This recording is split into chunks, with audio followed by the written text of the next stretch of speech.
Hai guys, kembali lagi bareng gua di Baraya Anime. Gimana kabar kalian semua? Wahai para penikmat konten spoiler, semoga kalian selalu diberi kesehatan, dilimpahkan rezekinya, dan dipermudah segala urusannya. Di video kali ini, gua mau nerusin kisah Iruma di dunia iblis. Setelah melewati kerasnya latihan, saat ini Iruma dan yang lainnya mengadakan latihan bersama lagi.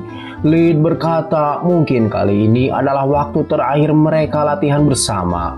Sedangkan Clara dan Asmodeus mereka membayangkan bagaimana Iruma akan sangat keren pada saat memainkan alat musiknya. Tetapi Jess malah baru tahu kalau untuk event nanti itu ada tim musiknya. Tidak lama setelah teman-temannya berbincang satu sama lain, akhirnya bintang yang ditunggu telah datang. Iruma dengan penampilan yang sangat mempesona. Di belakang Iruma ada Furson dan juga Kalego Sensei yang berjalan bersamanya. Tentu saja penampilan mencolok Iruma membuat teman-temannya terkesima. Bahkan Jess mengira telah terjadi sesuatu kepada Iruma. Kemudian Fursonsoi menghampiri Iruma lantas memberikan bunga yang sedari tadi dibawanya. Seraya Fursonsoi memberi semangat Iruma semoga ia beruntung. Kemudian Iruma berjalan dan menunduk di hadapan seseorang dan berkata kalau ia selalu terpesona dengan senyumanmu yang indah dan tawamu yang lucu.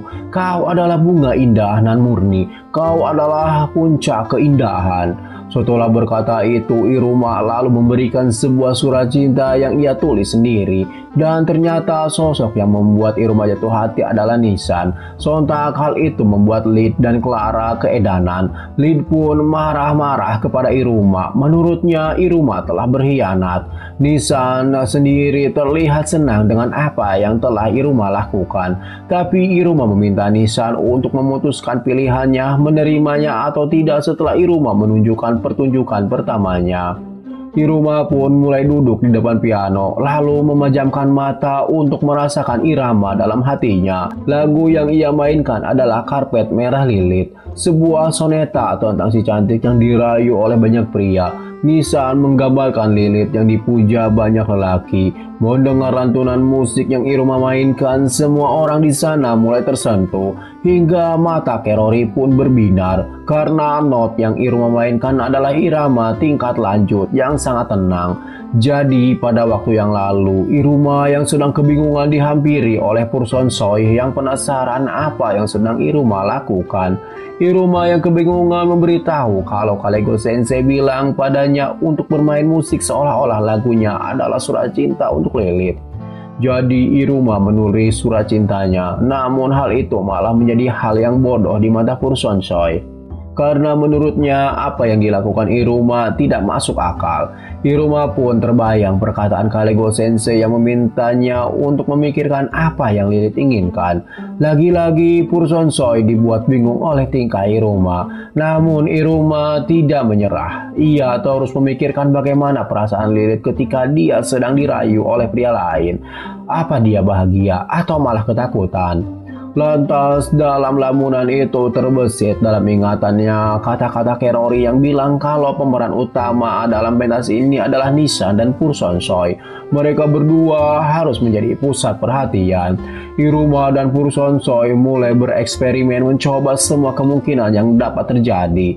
Dan pada akhirnya Iruma mendapatkan kesimpulan wanita dari Karpet Merah Lilith bukan pria yang berlutut di depannya, melainkan Lilith itu sendiri. Kemudian scene kembali ke masa sekarang, di mana saat ini waktunya Fursonsoi beraksi di atas panggung dan juga Nisan yang begitu mempesona.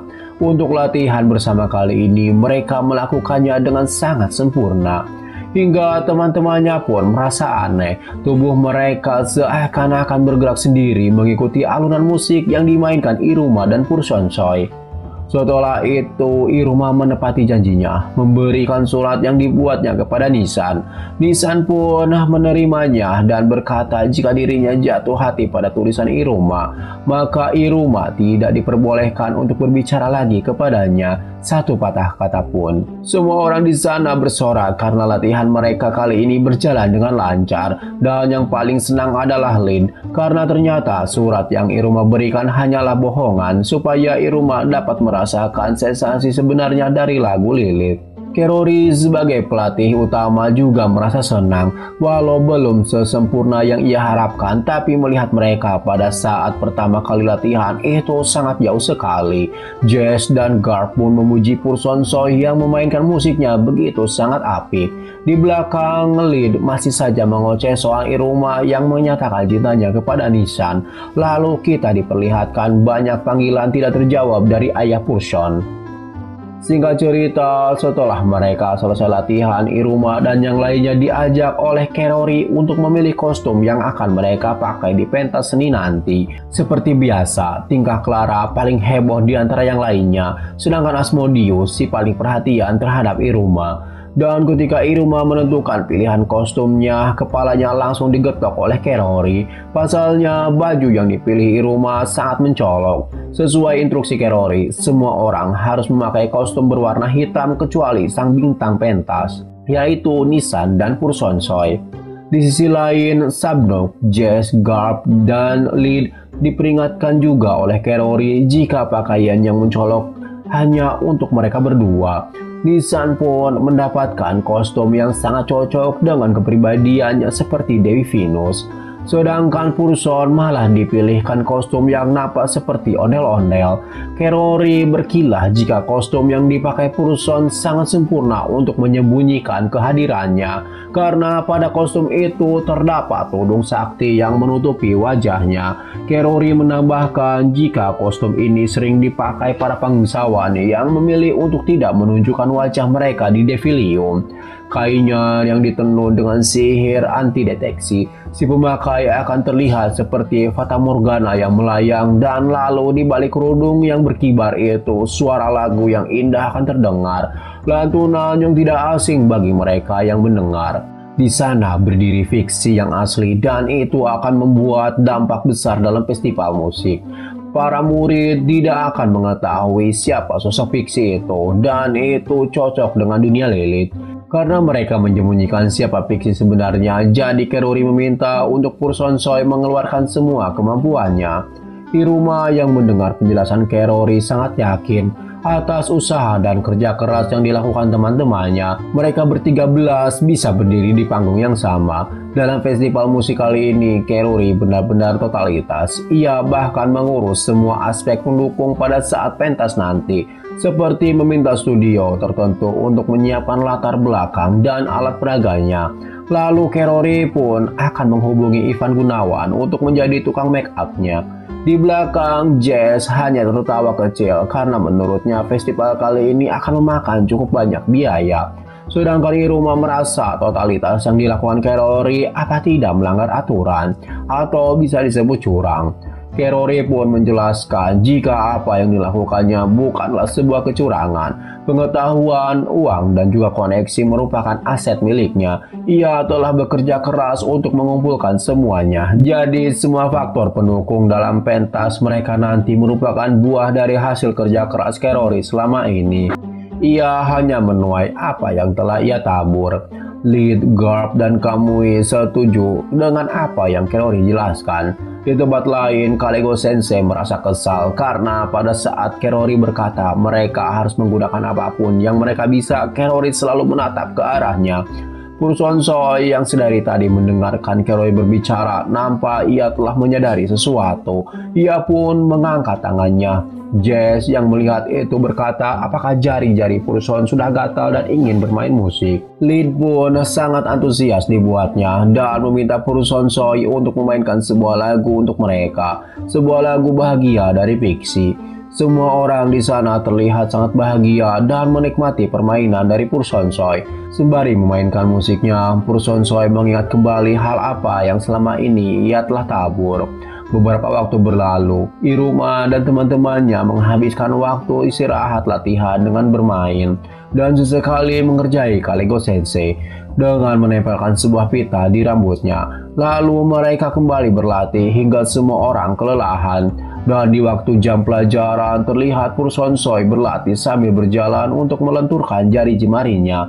Itu pertama kalinya Purson Choi berlatih bermain musik seperti itu. Selama ini Purson hanya bermain musik untuk dirinya sendiri, menyelaraskan dengan orang lain itu sulit. Tapi mulai dari sekarang ia bermain musik bersama Iruma sampai mereka bertiga belas menyelesaikan pertunjukannya. Purson juga berharap Lead membawa camilan lagi, dan juga ia harus hati-hati dengan tackle Clara si heboh. Kemudian terdengar suara dari speaker sekolah yang meminta Purson Choi untuk segera datang ke ruang guru. Setelah sampai di sana, Kalego Sensei memberitahu kalau Purson mendapat telepon dari ayahnya. Tidak lama setelah menerima telepon dari ayahnya, nampak raut wajah kecewa terpancar darinya. Kemudian sebuah perbincangan kecil antara Purson dan Kalego Sensei terjadi. Kalego Sensei pun meyakinkan kembali keputusan yang telah diambil Purson. Namun Purson sangat yakin dengan keputusannya itu. Di tempat latihan, Iruma sangat khawatir karena tidak seperti biasanya Purson terlambat datang untuk latihan. Di tangannya, Purson sedang memegang sebuah surat pengunduran diri dan menghilang di antara kerumunan. Jadi beberapa saat yang lalu, ayah Purson berbicara dengan Kalego Sensei. Ia berkata ingin memulakan Purson secepatnya karena membuat anaknya tampil di festival musik itu hal yang absurd baginya. Ayahnya memasukkan Purson ke sekolah di bawah asuhan Kalego untuk membiarkan Purson berlatih secara tersembunyi. Tapi itu menjadi tidak ada gunanya karena saat ini Kalego membuatnya tampil. Kalego menjelaskan jika sekolah melakukan yang terbaik untuk membantu para murid memoles keterampilan dan pikiran mereka. Dalam kasus Purson, Kalego hanya ingin menghormati bakat bermusik dan kemandiriannya. Mendengar itu membuat ayah Purson semakin kesal karena menurutnya anaknya tidak membutuhkan individualis dan menyalahkan gaya mengajar Kalego Sensei yang lunak. Jelasnya Purson Choi tidak akan mendapat kemajuan jika terus sekolah di Royal One. Merasa sekolahnya direndahkan, Kalego Sensei pun dapat marah. Aura menyeramkan keluar dari tubuhnya. Untungnya staf guru lainnya yaitu Dali memotong pembicaraan mereka dan lalu ia menggantikan Kalego untuk berbicara dengan ayahnya Purson Choi. Dali berkata kalau sekolah mereka mengutamakan ambisi para siswa, jadi para guru dapat melakukan apapun tanpa persetujuan dari mereka. Ayah Purson semakin edan dibuatnya. Ia lalu meminta para guru untuk memanggilkan Purson karena Purson akan keluar dari sekolah atas kemauannya sendiri. Namun Dali menimpali kalau Purson bisa keluar paling cepat besok. Dan semua kejadian itu Kalego Sensei ceritakan kepada Iruma dan yang lainnya di ruang kelas. Purson Choi sedang bersiap untuk meninggalkan sekolah karena alasan pribadi. Sontak informasi itu membuat Iruma dan yang lainnya terkejut. Kalego Sensei mencoba menenangkan anak didiknya itu kalau mereka kehilangan Purson Choi akan membuat tugas mereka di festival musik jauh lebih mudah. Tapi menurut Lin, keadaannya tidak seperti yang Kalego ucapkan. Jika mempertimbangkan dari kenaikan peringkat, mungkin kehilangan Purson Choi sangat berdampak. Namun yang dirasakan mereka sudah bekerja keras sampai sejauh ini, dan pada akhirnya Purson harus menyerah. Kalego Sensei sangat mengerti perasaan anak didiknya, tapi pengunduran diri Purson Choi bukan berarti Iruma dan yang lainnya putus asa. Masih ada 5 hari tersisa sebelum festival musik dimulai.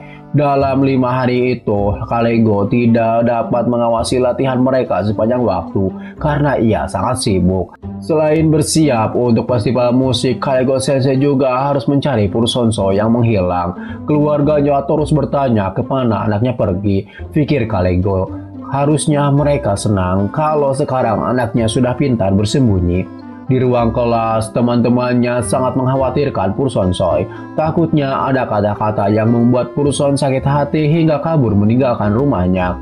Sabnok beranggapan Purson melakukan itu karena mungkin sebenarnya ia tidak mau meninggalkan sekolah. Kalego pun mempunyai ide cukup bagus di mana saat ini Purson berada. Mendengar itu, Iruma nampak mengetahuinya. Mungkin saat ini Purson Choi sedang galau. Ia tidak tahu apa yang harus ia lakukan. Purson Choi pasti ingin tampil di acara festival musik, tapi setelah diminta keluar oleh ayahnya, Purson merasa tersesat.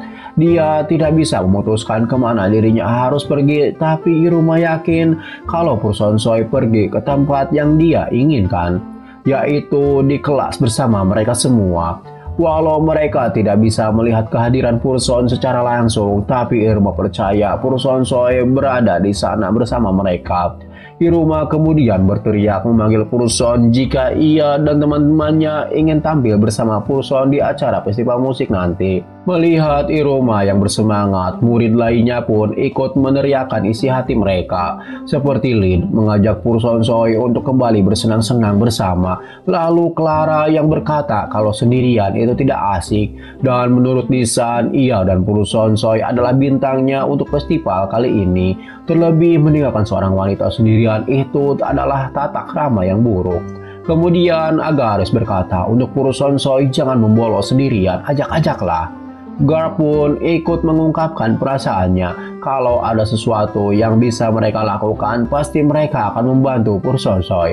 Sedangkan Sabnuk yang merasa kesal karena posisi bintang utama telah diberikan kepadanya, namun Purson Soe malah pergi begitu saja. Sedangkan Gar berkata agar Purson bisa berteriak lebih keras daripada kata-kata dan ikutilah kata hatinya. Terakhir, Kerori menjelaskan kalau koreografinya itu dirancang sempurna untuk 13 orang. Mereka akan terus berlatih hingga mereka ber-13 bisa berdiri di panggung bersama.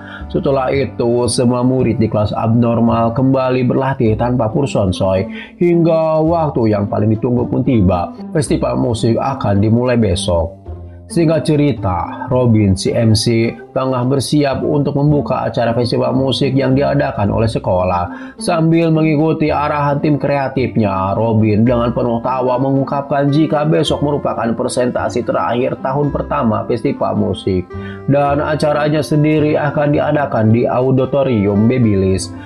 Turut diundang juga para murid senior dari tahun kedua dan tahun ketiga. Tidak lupa para keluarga dari peserta juga dipersilahkan untuk ikut menonton. Dan untuk melengkapi semuanya, beberapa tamu spesial pun diundang. Seperti Ketua Devi Muse, perusahaan besar Evidol bernama Q Pasama. Lalu mantan dari 13 mahkota sang musisi legendaris Delkira Sama. Dan juga dari grup dance favorit yaitu Marquestra dari ras telinga panjang. Mereka akan menjadi juri untuk festival kali ini. Setiap juri bisa memberikan skor hingga 6 poin. Dan untuk urutan siapa yang duluan menampilkan pertunjukannya, panitia akan melakukan undian. Perwakilan murid yang akan mengambil nomor kocokannya masing-masing. Panitia juga menyiapkan hadiah bagi kelas terbaik. Dan bukan hanya mendapatkan promosi, tapi juga para murid berbakat dapat dilihat oleh juri yang merupakan bintang terkenal. Pengumuman itu membuat para murid yang menonton sangat antusias. Kalego Sensei pun mengakhiri siaran dari pembawa acara. Ia pun mulai berkata kepada anak didiknya jika festival musik akan diadakan besok. Dan mereka hanya mempunyai satu tujuan, yaitu menang. Karena mereka telah berlatih sangat keras, jadi Kalego Sensei meminta menunjukkan apa yang telah mereka pelajari. Namun yang terjadi, para murid semuanya demam panggung. Lid menampik kalau dirinya tidak gugup sama sekali. Mereka baik-baik saja, tapi yang terlihat kakinya gemetar sangat keras. Mereka merasa gugup karena waktu pertunjukan semakin dekat. Aloker sendiri bersikap harus tetap tenang. Namun yang terjadi, ia sendiri bersikap gugup hingga membaca buku yang terbalik. Pasukan Iruma pun terlihat sangat gugup. Mereka berkumpul saling berpelukan. Suasana di sana benar-benar berantakan. Kalego dan Kerori pun hanya bisa geleng-geleng kepala. Merasa keadaan teman-temannya semakin gawat, Kerori pun berdiri dan akan mengajari teman-temannya yaitu ritual membangun kepercayaan diri sebuah grup Evidol. Kerori pun memanggil Jess untuk berdiri di dekatnya. Lalu ia dipuji oleh yang lainnya, membuat Jess senang dan tenang. Kerori menyebutnya pengepungan pujian. Mereka pun mulai bergantian dipuji oleh teman-temannya. Yang paling konyol, Cam. Ia sangat senang dipuji sebagai seorang mesum. Setelah beberapa waktu, suasana di sana semakin membaik. Lin merasa tiba-tiba momen di sana sangat menyenangkan. Kemudian Nisan bertanya antara cemas festival musik dan kecantikannya mana yang lebih kuat. Semua orang serempak berteriak kecantikan Nisan. Lalu Kerori mengajak Kalego Sensei untuk ikut bergabung dengan yang lainnya. Tapi tentu saja Kalego tidak ingin menjadi konyol seperti anak muridnya. Akhirnya latihan di hari itu telah selesai. Lin mengajak teman-temannya untuk berkumpul besok jam 6 pagi. Clara dan Asmodeus akan datang setelah mereka sarapan. Mereka berjanji untuk mensukseskan acara esok hari bersama dengan semuanya. Walau semua orang tambah ragu, tapi mereka tidak takut sama sekali. Mereka selalu percaya dan menunggu. Sebelum pulang, Iruma pergi ke tempat pertama kali ia bertemu dengan Purson. Iruma tahu kalau Purson Soy ada di tempat itu, dan ia datang ke sana untuk berbicara dengannya. Di luar gedung, para siswa yang selesai berlatih bersiap untuk pulang ke rumah, dan beberapa orang dari mereka merasa aneh karena akhir-akhir ini Pixie tidak lagi bermain musik. Mereka sangat ingin tahu apa yang terjadi kepadanya. Kembali ke rooftop sekolah. Di sana Iruma sedang mengenang pertemuan pertamanya dengan Purson Soy. Di jam 5 sore, Purson Soy selalu memainkan musiknya dengan baik dan dapat menghipnotis orang-orang yang mendengarkannya. Di sana Iruma membawa sebuah kertas yang isinya adalah rahasia dari seorang Purson dari seseorang tidak bernama. Pertama, informasi yang diberikan oleh orang tidak dikenal di kelas abnormal yang isinya meskipun tindakannya dewasa, Purson Soy memiliki selera anak-anak dan bahkan tidak bisa minum chai kopi. Dia juga terlihat pernah mengobrol dengan kucing. Purson juga tidak bisa bolos sekolah. Terus dia juga pernah mendatangi Iruma dengan wajah serius dan bertanya bagaimana caranya menjadi seseorang yang populer. Sebelum Iruma menyelesaikan ucapannya, Purson Soy muncul dan membuka mulut Iruma dengan tangannya. Purson nampak kesal karena kabar berita tentang dirinya sesuatu yang tidak menyenangkan. Tidak ada sesuatu tentang kenangan yang indah. Tapi kemudian, saat Purson sedang mengoceh, Iruma menggelar karpet dilengkapi dengan camilan. Ia menyebutnya set obrolan mewah. Iruma mengajak Purson untuk mengobrol secara benar tentang apapun yang mereka inginkan. Ia yakin Purson mempunyai banyak keinginan yang ingin dikatakan. Purson yang kebingungan antara takut dikata anak durhaka atau menggapai mimpinya, memilih untuk menghilang dari sana. Namun, ia tidak bisa meninggalkan Iruma begitu saja. Purson merasa teman-temannya telah marah kepadanya karena keluar secara mendadak dan menghilang tanpa sepatah kata pun. Iruma pun menenangkan Purson seraya tersenyum. Jika ia dan teman-temannya yang lain tidak marah atas keputusan Purson yang mendadak, melainkan mereka khawatir kepadanya. Kemudian Iruma bertanya kapan Purson mulai memainkan trompetnya. Purson pun menjawab kalau ibunya lah yang memberikan trompetnya, dan ia bilang gunakan trompet itu untuk menyalurkan hal yang ingin dikatakan. Purson sangat menyayangi ibunya dan menyayangi ayahnya juga. Ayahnya begitu sangat ketat dan keras dalam mendidik. Walau begitu, ayahnya juga sangat menyayangi keluarganya. Dia mempunyai harapan yang tinggi terhadap anak-anaknya. Klan Purson memiliki bakat seorang mata-mata. Purson Soy sangat senang terlahir dari klan tersebut. Dan ia juga akan merasa bangga untuk dapat mengambil alih bisnis keluarganya. Waktu berlalu telah mengambil keputusan untuk ikut bersama teman-temannya di acara festival musik. Berlatih dengan semua orang membuatnya merasa senang. Dan untuk pertama kalinya Purson Soy mendapat pujian karena permainan trompetnya. Tapi kemudian ayahnya menelepon dan berkata untuk Purson Soy berhenti sekolah. Pada saat itu Purson Soy merasa kebingungan apa yang harus ia lakukan. Sangat menyenangkan bersama semua orang, tapi peraturan yang ada di keluarganya itu mutlak. Ayah dan ibunya pasti khawatir karena Purson Soy tidak kunjung pulang ke rumah. Pada saat itu, Iruma sangat memahami apa yang Purson rasakan. Ia berkata akan mendengarkan semua unek-unek yang ada di hati dan pikirannya. Sambil nunutan mengantuk, Iruma terus mendengarkan setiap kata dan kalimat yang keluar dari mulut Purson.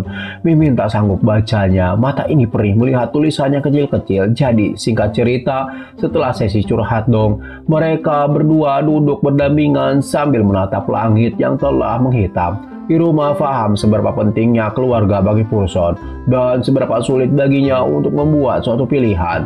Tapi Iruma meminta maaf karena ia tidak bisa menggantikan Pursonsoy dengan orang lain. Iruma menginginkan Pursonsoy lah yang tampil bersama mereka, tidak boleh orang lain selain Pursonsoy. Tidak lama kemudian, Iruma pun langsung tertidur di sana. Apakah Pursonsoy yang menyebabkan Iruma tertidur? Lalu, apakah Pursonsoy akan ikut bersama teman-temannya mengikuti festival musik dan menjadi anak durhaka? Atau Pursonsoy lebih memilih keluarganya daripada cita-citanya? Nggak tahu atuh, karena cerita pun sudah berakhir.